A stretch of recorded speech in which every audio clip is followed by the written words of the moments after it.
Shanti Shanti. Vaikuntha means where Vishnu stays. Why it is called Vaikuntha? Kuntha means constriction. Vikuntha means opposite of constriction, means expansion. So with a constricted mind you cannot reach Vaikuntha. You may do lot of Vishnu worship, you may do Vishnu Sahasranam Yajna also. But unless your mind expands and becomes liberal and embraces everybody, you will not reach Vaikuntha. The Vaikuntha will come to you when the mind expands. Why the Vaikuntha is Vishnu's abode? The Vishnu also means Vyapnoti iti Vishnu. Vishnu means infinitude. Vishnu means expansion. Vyapnoti means everywhere, all pervading. Vishnu means all pervading. So Vishnu's abode also will be infinitude. If Vishnu is all pervading, then what will be Vishnu's abode? It is expansion. So both Vishnu and Vaikuntha means expansion only, nothing else. But people will not understand, so they are given 400 Vishnu, you worship this, and Vaikuntha somewhere I have to go. So even then, if you devotedly do it, then what happened? This devotee of Guruvayur, he said, my chariot has come, I will go. Who else would like to come to me? Please come with me, I will take you to Vaikuntha. And he started walking. The wife said, no, I am not interested in going. The husband is dying, but the wife says, I won't go with you. Whether it is Vaikuntha or not, I don't want to leave this world and go with you. That is the wife saying, telling the husband. The working servant was there, one maid servant was working. She said that I will come with you. So the story is that he walked out of the door, the body fell. The famous devotee, I may give a wrong name, so I am not saying. And the servant followed and her body also dropped immediately. Servant was young, she was not so old. The man was about to die. So he walked out of the door and his body fell. Following him, the servant also walked out and her body also fell. Both were liberated. Liberated means they died.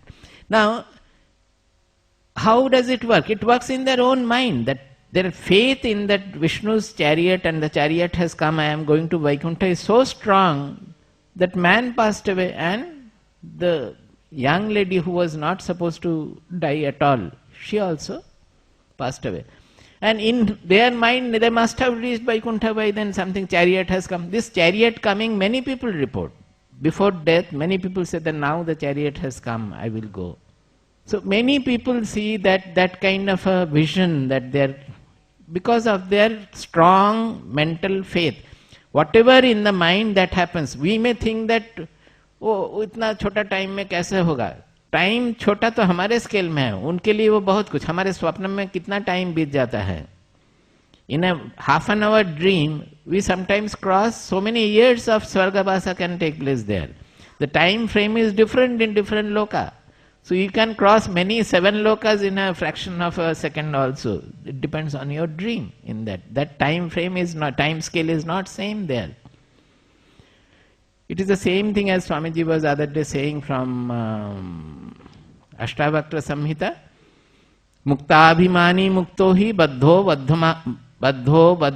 baddhavimanyapi king badanti ha satyam yamati sa gatirubhavet. Forgot. A few days back Swamiji had said. Muktabhimani muktohi. The person who starts believing that I am liberated, he becomes liberated. The faith in that liberation has to be there. The understanding of the liberation has to be there. Baddho baddhavimanyapi. A person who strongly feels that I am bound, he remains bound. Kim vadanti ha satyam. This pravada or the proverb is really true. What is that? Yamati sa gatirubhavet. Whatever one thinks in mind, that happens. This is what the Swarga Naraka is also like that. In the mind, they are strongly, if the faith is strong, they will pass through all these conditions. He says that his offerings, they are already waiting in the Brahmaloka for him to come. And when he leaves his body, they have not clearly said they leaves his body. That is not there. They are all waiting there, telling that you come, welcome, you have done so many good things. This is your great Brahmaloka, you come and enjoy here. They are carried to that. Up to this, they have praised the Yajnas, saying that if it is done properly, if somebody has faith, you are a Satyakama, you must believe that whatever the rishis have written in the mantras, whatever they have thought, they have seen in the mantras, they are true. And you, with full faith, you offer with the proper injunctions, attention and all, they will take you to superior levels. But then comes the but, that anything done without knowledge, devoid of knowledge, don't think that will take you to the highest level. Now in this Yaga, Yajna, etc., they used to read Kathopanishad, Mundakopanishad and all. So although one is given to Karmakanda, in the process of the Yaga, they will be exposed to these Upanishads also. So maybe by the time they have finished the Yaga, they have become fond of knowledge and inquirer also. All these possibilities are there. Not that all will change, but some it will strike the knowledge. When it is explained, at least one or two of you will start liking knowledge, will you not? Or you will remain with the Karmakanda. Karmakanda means in your case it is not Yaga Yajna, your samsara, your daily Yaga Yajna, what you do. Your Yaga Yajna is your worldly life. So when these are explained in the process, some people will become fond of it and they will take to the knowledge. That is the part. So he is giving, now the whole tone changes from the next verse. This you should remember. Plavahyete adridha yajna rupaha ashtadashoktam avaram yeshu karma etat shreyo ye bhinandanti mudhaha jara mrityum te punarevapiyanti plavahyete adridha yajna rupaha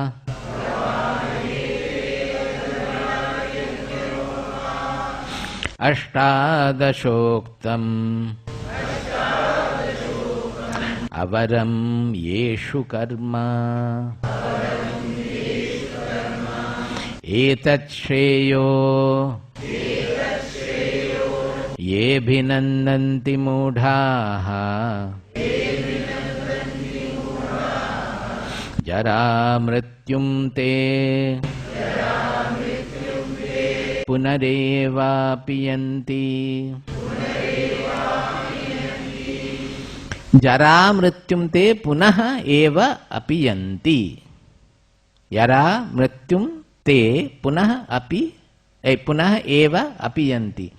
They again and again get caught in the cycle of old age and mrityu. That means they are not able to cut asunder the knot of this causal chain of changefulness of the world from jara, mrityu, janma, etc. They don't, that means they are not able to realize their immortal identity, the changeless identity that they are actually. Why? Plavahyete adridha yajna rupaha ashtadashoktam avaram yeshu karma. All these karmas spoken of in the Vedas, they are all avara. You should not forget what we studied in the second verse in the earlier, that there are two kinds of vidya, para and apara, inferior and superior. And all the Vedas are within the inferior karma. He says all these yajnas, they are inferior because they are not leading you to knowledge. Without knowledge, devoid of knowledge, they are all inferior. The plava means raft floating in the water. Adridha plavaha, they are frail raft. They are frail canoes, frail rafts. That means you cannot depend on them. You cannot cross the ocean of samsara, the worldly ocean, sitting on such raft.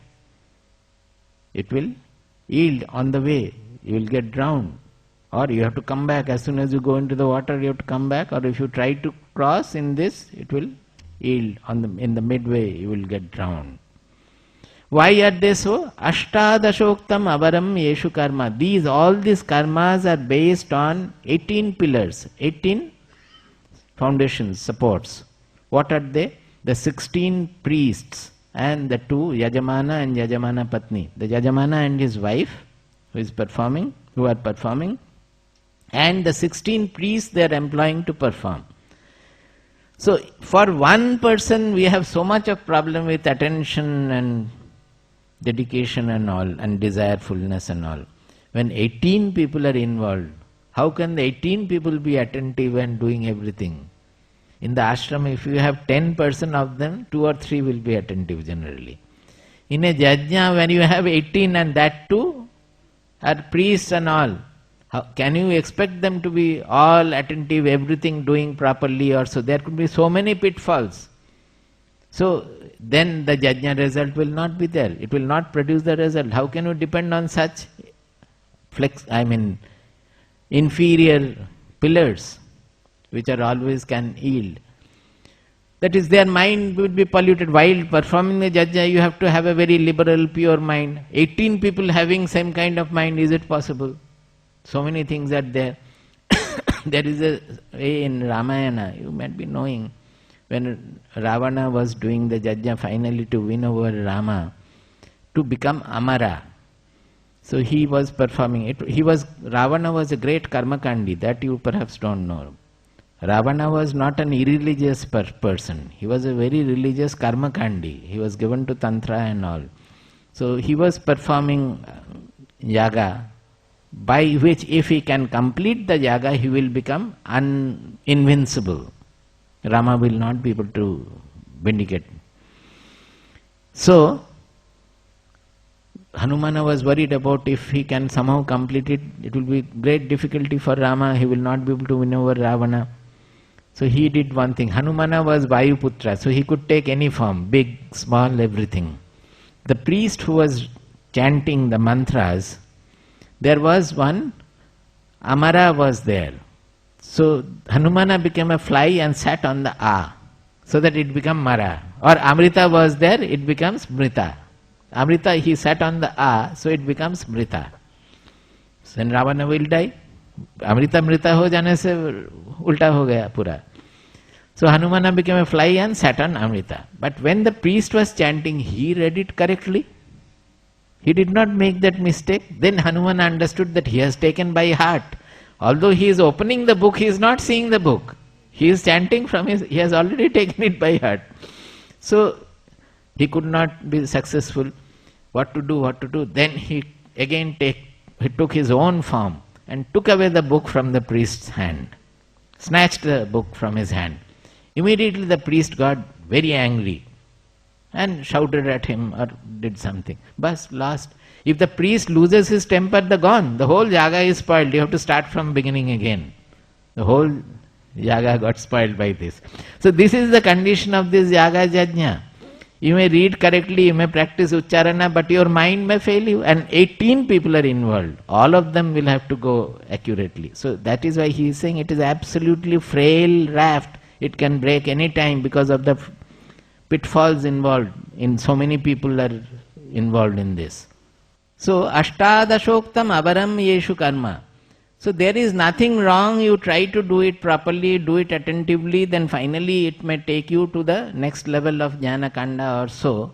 But the fact is that etat shreyo yebhi nandanti mudhaha jaramrittum te punareva pijanti. But if you consider this to be the shreyaha, there is nothing wrong in performing the yaga. The wrong comes when you consider this is the shreyaha, means this is the ultimate auspicious goal. There is nothing beyond.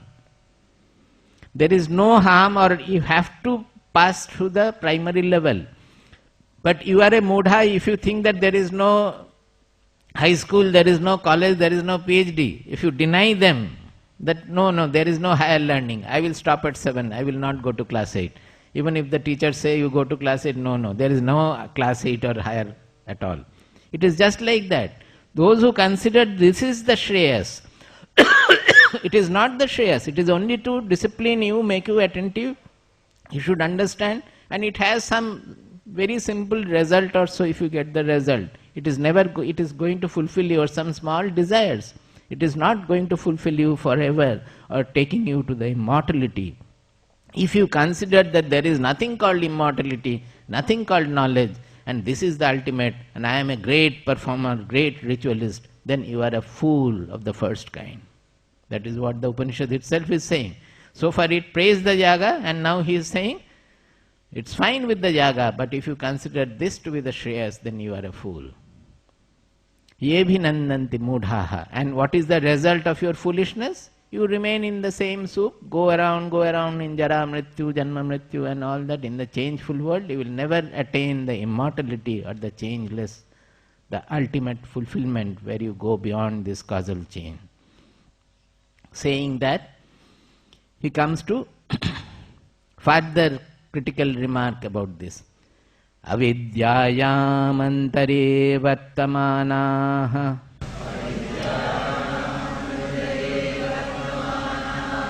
swayam dhira panditam manyamanaha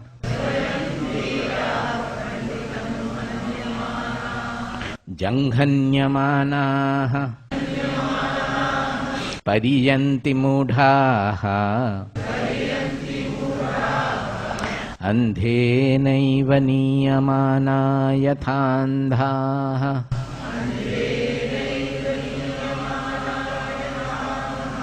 This same shloka is there in Kathopanishad also with one word change. This instead of janghanyamanaha, it is dandramyamanaha. Janghanyamanaha means suffering in all manner, various kinds undergoing suffering. That is janghanyamanaha. And dandramyamanaha, which is there in Kathopanishad, it means random motion. That is, they don't have a direction. They move around here, there, doing erratically things. It doesn't lead them anywhere. He says, avidyayam antare vartamanaha. Such people who are given to only the karma kanda and never looking beyond into enquiry or knowledge or the ultimate goal of life, the ultimate fulfillment of life, they are deep, avidyayam antare. That means you are inside the water. That is, you cannot see what is beyond water. You are deep in ignorance. You cannot see that. You may not be having the enlightenment, but you know that there is something light. It is not so. You don't know that there is anything light. You are deep inside the water.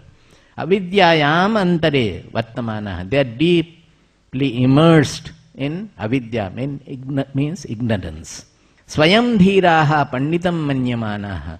They consider themselves to be the pandit. And dhiraha also. Dhiraha is referred to the wisest. So they consider themselves to be the wise and learned. So they don't have to go to a guru or a preceptor to know, inquire about the truth or so. They don't feel any necessity like that. They think, I am all right, fine. I have attained the highest. I have done this yaga, that yaga, and I am fine with it.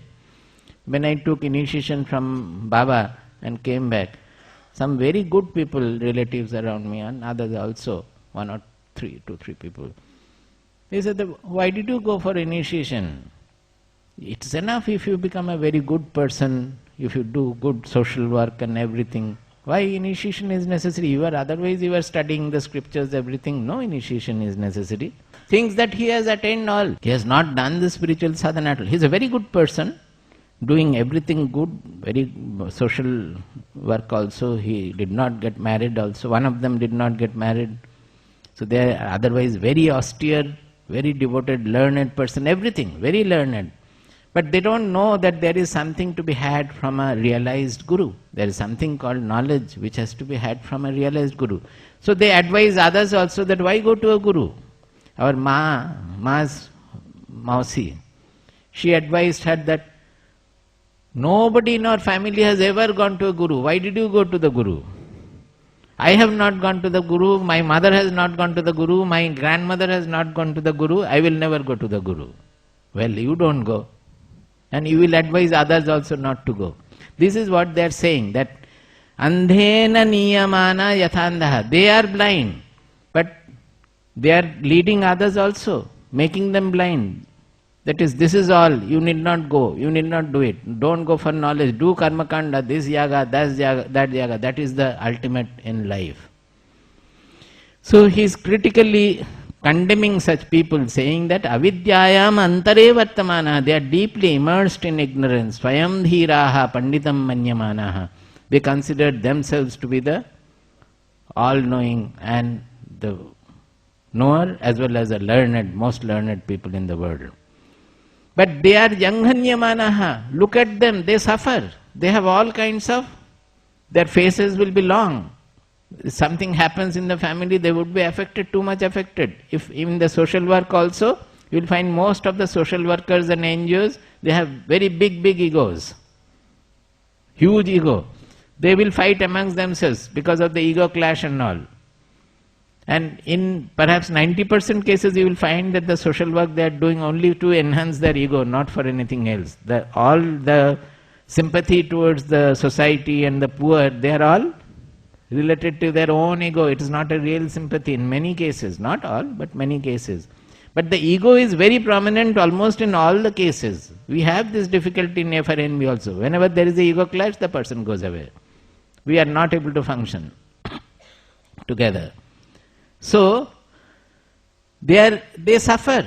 Ego means what? Suffering. Ego means suffering, because you will be having disturbance in your mind. The moment somebody says something against your opinion or so, or does something which you don't like to do, immediately you will start suffering, you will not be able to tolerate it.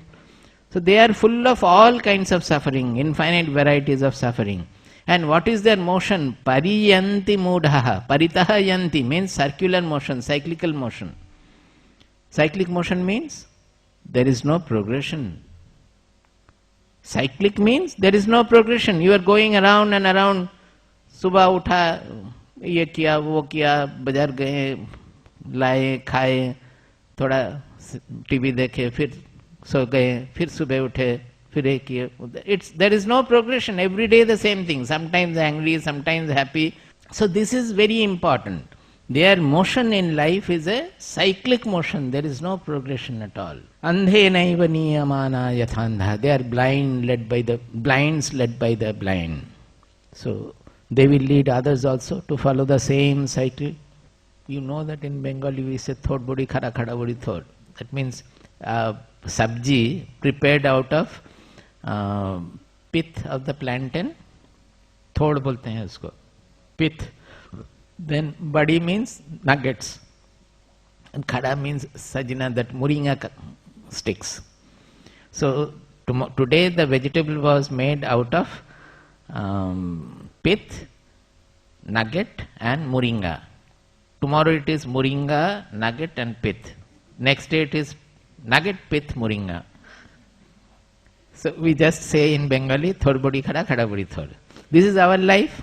It is going on in cycle like this, continuously like this, like this, like this. Then he adds one more shloka there. Avidyayam bahudha vartamanaha vayam kritarthaha vayam kritarthaha ityabhimanyanti balaha yat karmino na pravedayanti ragat tenatura kshina lokasyavante.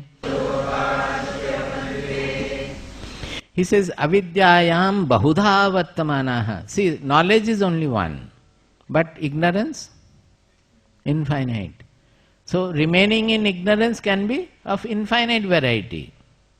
Avidyayam bahudha vartamana. All are immersed in ignorance, but in various ways, in various manners. Some running after wealth, some running after money, some running after fame, some running after something or other. Thinking this to be great, that to be great. It can be bahudha. Vayam kritartha ityabhimanyanti balaha. Balaha, mudhaha are the same. In one place they have said they are fools, in another place they have said they are like children. immature. It means immature. They consider ityabhimanyanti vayam kritarthaha, that we are kritakritya, means we have done everything, we have done great things, we are fulfilled, we have done many things. Nobody actually goes into the fulfillment. That whether they are really fulfilled, they don't have any klesha, any constriction in the mind which gives him stress, strain. Nobody wonders about that. They think that, oh, I have this, I have that, and I have done everything, I am great. They say, but if you look into them, then they are suffering, they are janghanyamanaha. And in Kathopanishad, their motion, their life motion is dandramyamanaha. Doing one thing, another thing. Their mind is never settled. They will do one thing, then not happy with that, do another thing, that to not complete, another thing they will take up. The mind is absolutely restless. So it is not a sign of peace or fulfillment at all. Yat karmino na pravedayanti raga tenaturaha kshina lokaschavante. This kind of involvement and thinking karmas to be the yaga yajnas, to be the final and the ultimate in life, it happens because of raga. This is the important point here.